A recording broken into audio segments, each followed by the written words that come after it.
Vuelta en Cátedra Médica, hoy lunes de catedráticos, con la cabina aquí llena de especialistas estrellas, cada uno en su área, y tratando el tema de la exposición a la violencia y cómo esto afecta el comportamiento humano. Ustedes pueden comunicarse con nosotros aquí en cabina al 809-682-9850, 809-682-9850 y la línea internacional 833-380-0062. Licenciado Cándido, al irnos a la pausa se quedaba con una idea. Yo te preguntaba, Cándido, que cómo es posible que el tema social, de que no llega agua, de que tenemos trastornos con la energía eléctrica, cómo eso resultaba en un generador de violencia y hasta un San Antonio salió. Sí, es que eso te da ansiedad, te da angustia, te da estrés. Insomnio. Entonces eso lo genera como el comportamiento. Y ahí viene el comportamiento de la violencia. Vamos a ver qué dice la gente. Vamos a ver qué dice la gente. Antes de tú continuar. Adelante, buenas. Buenos días, bendiciones para todos. Gracias. Cátedra Médica. Miren, qué buen programa. Cuando hablan de lo algo social, la desigualdad social, cuando mencionan agua de Pedernales, miren, lo estamos llamando precisamente. Miren, usted iba anterior a la botica popular a buscar cualquier medicamento para pobres, porque imagínense, quien visita las boticas populares son los pobres. Y entonces usted ahora no encuentra nada. Ahí, por lo menos, yo vivo en la parte este, Santo Domingo Este. Mi nombre es Luis Dotel. Y entonces, en estos días, eso fue el viernes, una señora fueron a comprar un medicamento por unos niños que estaban malos. Cuando fue en la botica popular que está ahí en el vivero, ahí ante lado atrás, no había de nada. Y esa señora salió peleando, violenta, porque no encontraba. Adelante, Cándido. Muchas gracias por su llamada. Entonces, el Estado genera lo que llama esa violencia estructural. Mira, por ejemplo, ahora, la inflación, que es el peor impuesto a los pobres, no impacta por igual a los seres humanos. Por ejemplo, a mí y a César Zapata tal vez nos implica menos botella de vino, ¿verdad? Menos libro encuesta. Voy bien, profesor. Va bien. Ahora, para una gente pobre del quintil número 1 del Banco Central, esa inflación ha implicado 7,000 pesos menos en su salario real. Claro. Eso implica que si él compraba un pollo a la semana, ahora él compra la mitad de un pollo. Hambre para su familia. La mitad de un pollo y tiene que llenarlo de espagueti. Sí. ¿Ves? ¿Y eso qué genera? Esa necesidad. Eso genera violencia. Claro. Eso genera tensión social. Pero hay una violencia institucional en este país. Merced a la discriminación. Por ejemplo, tú eres miembro de la Junta Central Electoral o miembro de la Suprema Corte de Justicia. Y en la Suprema Corte de Justicia, por un día que tú dures siendo miembro de la Suprema Corte de Justicia, y por la causa que fuera, tú te vas y a ti te pagan 360,000 de por vida. A partir de mañana. Para que entiendan. A partir de mañana. Sin embargo, cualquier persona dura 30 y 40 años y se iba con 5,000 y 10,000 pesos. Eso se llama violencia institucional. Como el Estado mismo propicia la desigualdad desde el Estado, donde hay actores que te duran 4 años o un congresista que te dura 4 años y se va jubilado. En cambio, el grueso de la sociedad dominicana no es así. Eso se llama violencia institucional. De acuerdo totalmente con eso. Esa violencia institucional, que es una violencia estructurada, una violencia que podemos decir que está normalizada, porque realmente nadie la critica, nadie se sienta en un sillón, porque nosotros no estamos educando para pensar, y ahí yo coincido plenamente con usted. Nosotros tenemos que generar una cultura de educación para que nuestros niños y adolescentes empiecen a pensar. ¿Por qué no se enseña filosofía en las escuelas? O sea, ¿por qué no se enseña juicio crítico en las escuelas? Porque eso no está dentro del pensum y el proceso curricular de todo el sistema educativo. Entonces, por ejemplo, el desamparo. Pues tenemos dembow ya, con eso es suficiente, doctora. El desamparo, la escasez, la frustración, el que te quiten, por ejemplo, un privilegio, inmediatamente eso genera violencia en ti. Claro. Porque eso te está injuriando. Y no es que yo quiera traer a esta discusión el neurocentrismo, pero yo soy la neuróloga, ¿verdad? Entonces, inmediatamente pasa todo eso, tu cerebro empieza a volverse en una maquinaria, y como bien decía la licenciada, esa amígdala hace así. Se dispara. ¿Qué es la amígdala? Es una estructura de nuestro cerebro, ¿no? De ese tamaño. Es, es un sensor de humo. Y ahí básicamente se hace como una especie de filtro de las emociones, y la corteza prefrontal, que es donde está nuestro sensor moral, nuestro juicio crítico, nuestro talante, lo que nos dice, eso no se hace, que en términos de la esfera de la psiquis sería como el super yo, si lo equiparamos. Entonces, ahí hay una especie como de desajuste, porque tú no puedes durar más de 20 minutos molesto. Si tú duras más de 20 minutos molesto, te pones loco. O sea, tú te pones incomodar aquí y tú dices, pero ya más de 20 minutos no, porque tu corteza prefrontal te va a decir, espérate, no, ya más de ahí no. Te va a enfermar, suave, te va a dar un infarto, te va a dar un síndrome de broken heart, un síndrome de corazón roto. Pero a lo que voy es precisamente a esto, a que esa violencia institucional no se critica, se normaliza. ¿Cuántos casos de corrupción ahora mismo se están criticando? Pero la de desamparo, las personas que se le quitan sus privilegios, aquellos que se despidieron sin que se les dijera por qué se estaban desvinculando, esas personas fueron violentadas. Entonces tú dices, porque los pobres son más violentos. No es que son más violentos. Es que son más abusados. Es que son más necesidades. Es que son más maltratados. Lo puede explicar mejor que yo. Vamos a ver, licenciada Soraya Lara, Lisania Salcedo. Sí, licenciada, ha hablado la doctora Marcia sobre el sensor moral, y esto me hace pensar en que justamente los casos que ha mencionado el doctor Amaury García, que hemos visto recientemente, la lamentable noticia del ministro, que su asesino salió campante, como que no hizo nada. Un caso reciente también en donde una persona le quitó la vida a una pareja y salió caminando como que no había matado una mosca. Si pudiera explicar tanto usted como el doctor César Zapata también esa actitud de no me importa, lo maté, no pasa nada. ¿Cómo se puede explicar desde el punto de vista psicológico qué pasa en la mente de una persona que comete un asesinato y se queda como que no ha hecho nada?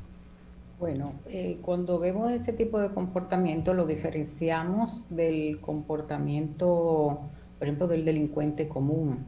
Quizás tendríamos que hablar de el psicópata que no muestra arrepentimiento, tiene la capacidad de organizar, planear y llevar a cabo un crimen y haberlo planificado hasta 10 años atrás y haberse preparado.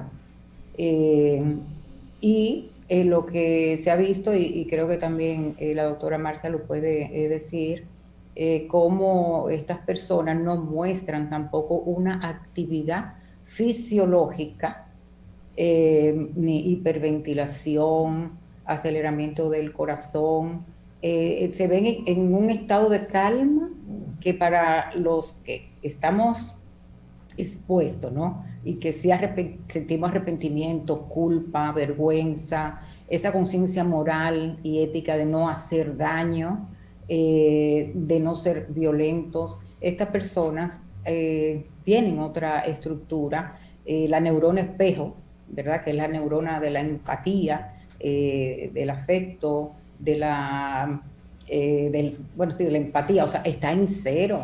Entonces, podemos ver a personas cometer crímenes horrendos con una frialdad que para otra persona es escandalosa. Sí. Entonces ahí entra ya otro elemento, que no es, por ejemplo, el violento a puerta cerrada, que es el marido violento, o el violento generalizado, que es el que pues violenta a cualquiera en la calle. O sea que están bastante bien tipificadas estas personas. Está, por ejemplo, el psicópata narcisista, ¿verdad? Que también comete un magnicidio para ser reconocido con ese crimen perfecto, bien organizado.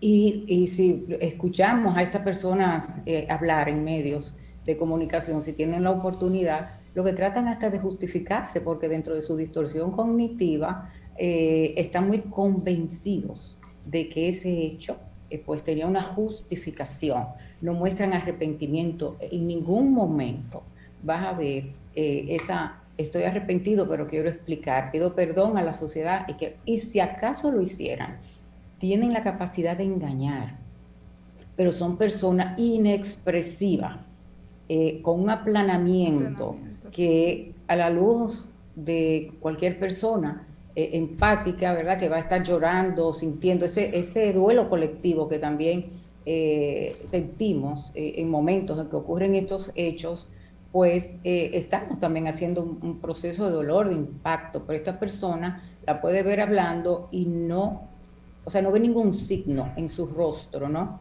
Ninguna expresión que te evidencie un estado de tristeza. No hay ninguna emoción que se pueda registrar, y es que no la registran. Ellos aprenden a leer el lenguaje emocional de los demás y lo pueden fingir, pero hay que ser bastante expertos en estos temas forenses para poder determinarlo. Entonces, esto suele suceder. Estas personas tienen esa capacidad de calcular fríamente un asesinato, el cómo lo harían. Pueden elegir hasta el día. Entonces, esto son esas explicaciones de orden psicopático. Sí. Gracias, Soraya. Hoy estamos acá en Cátedra Médica hablando de la exposición a la violencia como un fenómeno cada vez más creciente. A diferencia de lo que algunos de nuestros expertos, incluyendo al doctor Nieves, nos decía, esta es una de las etapas más tranquilas de la sociedad. Yo pienso que hay que diferenciar entre el estado bélico, que probablemente es a lo que se referían. Este es un momento de un caldo de cultivo enorme por la privación de derechos de la gente, y eso pues definitivamente se expresa en violencia. César, tú... déjeme robarle un 30 segundos a César. César, ¿me perdón? Adelante. Esperemos que no se ponga violento. No, miren, vamos. Los comunicadores y los periodistas están hablando. Ola de violencia. Eso se llama ideología. Cuando tú dices que hay una ola de violencia, una tasa de criminalidad, pero no tenemos los datos. Y a ver. El científico no puede hablar si no tiene la información exacta y los datos. Yo pienso que hay, pero si tú miras retrospectivamente la sociedad dominicana, en el 2006, por ejemplo, la tasa de homicidio fue de 26. ¿En el 2006? Sí, en el 2007, el 2008, está ahí. Sí. Entonces, y la tasa de victimización. Un momento, caballero. También. Momento. Ahora, lo que está ocurriendo es que ahora hay cámaras donde quiera. Claro. Ahora queda documentado. Queda documentada, ¿me entiendes? Ahora hay redes donde se replica. Yo no estoy negando que haya violencia y que haya criminalidad. Sí. Pero también hay más de percepción que de realidad. O sea, y ninguno podemos decir, ¿hasta dónde tenemos los datos? Hasta el 2021. Okay. De percepción, de tasa de victimización y de tasa de homicidio. Excelente. Si tú entras al observatorio del Ministerio de Interior y Policía, no tienen ni los datos de enero-marzo. Ellos siempre lo hacían trimestral. Por suerte acaban de nombrar a Daniel Pou, que me excuse que yo lo diga públicamente, director del Observatorio de Seguridad Ciudadana. Así es, nuestro querido Daniel Pou. Vamos a ver qué dice la gente. Adelante, buenas. Sí, doctores, felicitaciones por ese programa. Gracias a usted. Imagínese usted de una sociedad mal leída, mal comida, con una educación un poquito complicada. ¿Y quién se atreve a un vecino que tenga un radio a las 2 de la mañana? ¿Quién se atreve a decirle que baje ese volumen? La autoridad. Es totalmente increíble. Sí, así pero es. El vecino va y baja el volumen hoy, pero pasado mañana vuelve a lo puede pasar. Entonces imagínese usted, ¿quién está mal? Sí. Ya lo ha dicho el sociólogo, cómo desde el Estado se genera un estado de violencia.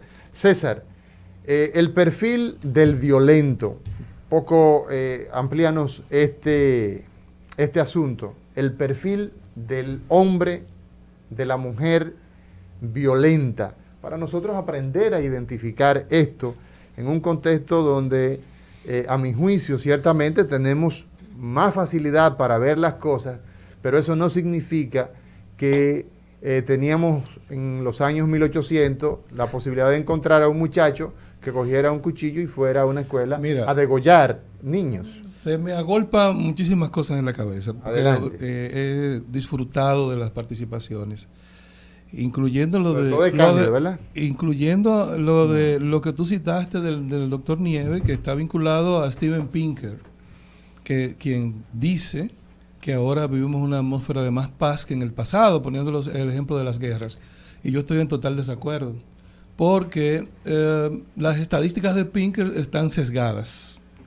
Si tú tomas el medioevo, ¿verdad? Y en una tarde hay una batalla y muere una cantidad de personas, con relación a la población de la época se fue un 10%. Con relación a la época se fue un 10%, ¿verdad? Ahora, para que se vaya un 10% de la población de la humanidad, tendría que morir millones de personas. Entonces no podemos tomar esas estadísticas para decir que somos menos violentos. Lo que ha habido una sofisticación de la violencia. Sí. Sí. Antes en un campo de batalla se destripaban con espadas y ahora un tipo manda un dron, ¿entiendes? Y derriba una escuela y muere un paquete de niños, y como quien lo derrumbó es el poder, la retórica del poder dice que eso fue un mal cálculo, una serie de palabras retóricas para justificar la muerte de niños. ¿Está claro? Si lo mata el enemigo, es terrorismo. Si lo mata el hombre que tiene el poder, entonces es daño colateral. Pero es crimen igual. Claro. Eso por un lado. Lo otro que la doctora hablaba también, que me llamó mucho la atención, el tema el problema de las emociones. Y hay un modelo de Dollar y Miller, investigadores de la conducta, que ellos llaman el modelo frustración-agresión. A mayor tasa de frustración, más probabilidad de que el individuo reaccione con agresión. Cualquier forma de frustración, sea por el problema del duelo, por una pérdida, sea por haber sido separado de su trabajo, sea porque tuvo un accidente, sea porque hubo una relación de desigualdad de poder, que se expresa también como violencia simbólica, que los sociólogos trabajan mucho el concepto de violencia simbólica. Una violencia que ella también mencionó, que nos habituamos de manera tal que sencillamente no nos damos cuenta que estamos siendo violentados. Aceptamos. Eso es así. Si quieren le pongo el ejemplo de ayer, que el vehículo en que vengo, un autobús de una línea cualquiera, se descompone el aire y una señora dice, no, vámonos así, porque ¿quién le dijo que tenemos que llevar aire? ¿O quién le dijo que le van a devolver su dinero? Es decir, estamos habituados a que nos violenten. Lo aceptamos. Y por otro lado está también el problema de la sociopatía que mencionaba Soraya. Se le han puesto un montón de nombres, psicópatas originalmente con Kreplin, luego sociopatía y ahora trastorno antisocial de la personalidad, que lo que ha hecho es suavizar el asunto al llamarle trastorno antisocial de la personalidad. Es cierto que existen sociópatas, pero lo que me llama la atención es cómo es posible que tengamos una eclosión de sociópatas. ¿Qué está pasando? Que ahora hay muchísima gente que comete un crimen y no muestra sensibilidad ante eso. Las emociones son mecanismos adaptativos. No hay emociones ni buenas ni malas. Las consecuencias son las que pueden ser buenas o malas. Las emociones son buenas porque nos permiten adaptarnos a las circunstancias. Esa amígdala cerebral que se activa me puede permitir a mí enfrentar a un tigre de bengala que me viene a atacar. O escapar, usar un mecanismo defensivo, o huir o defenderme. La misma que se activa también para cometer un crimen. Entonces, esa cantidad de sociópatas es lo que me llama la atención a mí. ¿Por qué? ¿Qué está pasando? ¿Por qué nos hemos desensibilizado?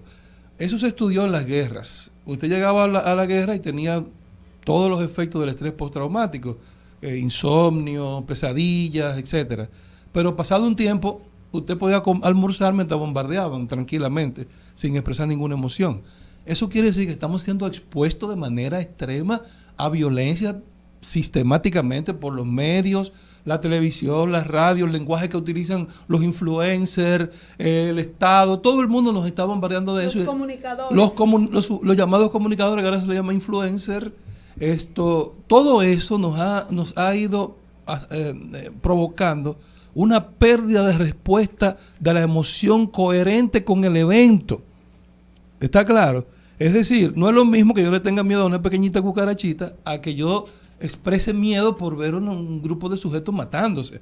Pero si no se expresa miedo ni ninguna emocionalidad ante ese evento, también es malo. Entonces estamos perdiendo las respuestas emocionales coherentes con el problema. Y eso es muy peligroso. Porque incluso los niños están acostumbrándose y habituándose a ese tipo de exposición que no sé si ya lo habían tocado antes de yo llegar acá. Y por último, el sociópata integrado, o psicópata, como usted le quiera llamar. Ese sujeto que tiene pareja, se casa, tiene hijos, familia, etcétera, pero tiene una tendencia clara a la sociopatía. No es el sociópata de la televisión, no es el sociópata del cine, ¿cómo se llama?, de asesinatos múltiples, no es Hannibal Lecter comiéndose las vísceras de sus víctimas, no. Es un sujeto que está ahí, casado, pero es una bomba de tiempo que puede en cualquier momento estallar. Seductor, mentiroso, engañador, insensible y además, a propósito de psicoanálisis, proyecta en el otro los problemas. Mi amor, yo te di una galleta, pero es que tú jodes mucho. Claro, justifica. Entonces Y el hace otro, sentir al otro es el culpable. otro el del problema. Yo me meto en rojo y el que se metió en verde y me chocó es un estúpido. Porque él tiene que permitir que yo usara en rojo. Entonces esos sujetos están ahí dispersos sin que nosotros tengamos ningún tipo de aproximación. Soraya habló de la psicología forense, pero antes de la psicología forense debe haber alguna psicología comunitaria que permita trabajar para prevenir estas cosas y para modelar otras formas de conductas alternativas a lo que está brindando a granel los medios, que es la práctica de la violencia y la insensibilidad, la respuesta de insensibilidad ante eso. Sí, mira, yo tengo una pregunta que creo que ya al cierre es pues lo que corresponde. Esta pregunta, pues evidentemente cada uno de ustedes me puede dar su parecer. Cándido, Mercedes como sociólogo, la doctora Marcia Castilla como nuestra neuróloga, César Zapata, Soraya Lara. ¿Cuál es el papel en este momento en el que nos encontramos de la escuela, digamos, de los aparatos formativos de nuestra sociedad, del Estado Dominicano, ante todos esos elementos que son los que gatillan probablemente las situaciones de violencia? Adelante, Cándido, Mercedes. Mira, como decía Gramsci, los aparatos ideológicos del Estado de República Dominicana es increíble, pero están en el suelo. La escuela no responde, la escuela dominicana no responde a una sociedad del siglo XXI, para nada. Lejos de ser un elemento disuasorio para esa violencia, en gran medida no juegan ese papel. Y hoy en día hasta los profesores le tienen miedo a los estudiantes. Los medios de comunicación, que deberían ser un canal fluido para adecentar la vida social colectiva, dejan mucho que desear. Muchísima gente en los medios que no son verdaderamente profesionales. Mientras más vulgares y groseros son, un discurso incendiario, más populares. Más populares son. Claro. Y tenemos que un día ustedes hagan un panel como este. Si ustedes se ponen a ver los periódicos y sacan, cada canal de televisión tradicional aquí tiene entre 6 y 8 novelas diarias. ¿Hasta qué punto eso juega un papel estelar en los sectores pobres y vulnerables de la sociedad dominicana? Tú tienes muchísimas novelas de narco, de una agresión y una violencia que eso no tiene madre ni padre. Eso también hace mucho daño a la sociedad. Y también, para seguir con mi amigo aquí, la profunda visibilidad que se le da a los elementos de violencia y criminalidad en República Dominicana, de manera así casi hórrida, horripilante, y eso hace daño en el imaginario, en el cerebro de cada una gente. Entonces vienen aquellos que tienen una sociopatía, ¿verdad?, escondida, y eso ¿qué hace? Que levanta como referente de imitación actitudes negativas frente a la vida. A propósito de ese comentario muy atinado, ¿por qué una eclosión en estos tiempos? Yo creo que estamos en una sociedad enferma. Y es una sociedad enferma por todo lo que el profesor dice. La sociedad anómica, profundamente anómica. Totalmente. Y no podemos decir que no habían otras sociedades en otrora que el primer hombre que hizo un lindero y dijo, esto es mío, que levantó la sociedad privada, como decía Rousseau, fue el primero que hizo un disentimiento de lo que era la armonía de la humanidad. La naturaleza nos hizo natural, la humanidad nos hizo humano, la sociedad nos hizo social. Pero eso no ha costado, eso ha sido un gasto en la evolución del ser humano. Y entonces no podemos criar hijos sanos en una sociedad enferma, pero tenemos un rol que tenemos que asumir. Y yo no veo a ninguna institución, a ningún estamento social sentándose en un espacio de diálogo.